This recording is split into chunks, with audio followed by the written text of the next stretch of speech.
Mambo ni aje, mambo ni vipi ewe mwana PMTV? Karibu kwenye updates za kimichezo ambazo sisi kwa muda huu bwana ni kama tumeamua kudeal na wahenga.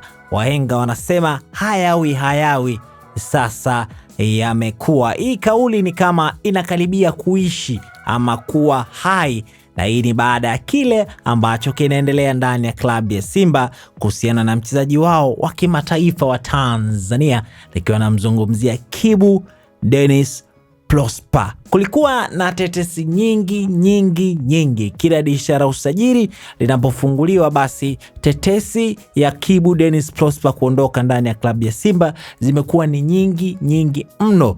Upo wakati ambao alienda kufanya majaribio mpaka nchi za watu huko, na upo wakati ambao pengine alikosana hadi na baadhi ya viongozi, na hii kutokana na kuondoka kwenye kambi na kwenda kufanya majaribio bila ridhaa ya viongozi wake. Lakini hayo ni ya kale, kwa sababu Kibu Denis Prosper aliweza kuomba msamaha kwenye siku ya Simba Day. Lakini sasa taarifa ambazo zimetufikia hivi punde kuhusiana na mshambuliaji huyo, kiungo mshambuliaji huyo ambaye alisajiliwa na klabu ya Simba msimu wa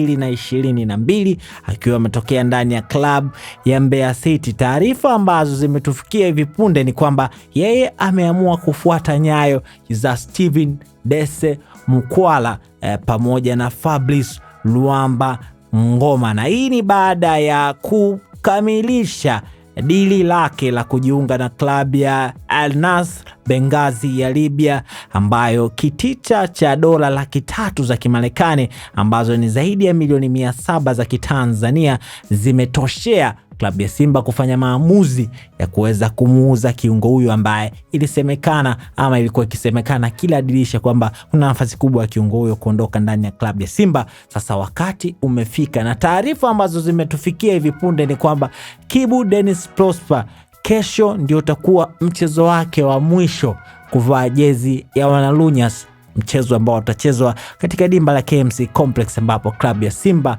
itacheza dhidi ya KMC.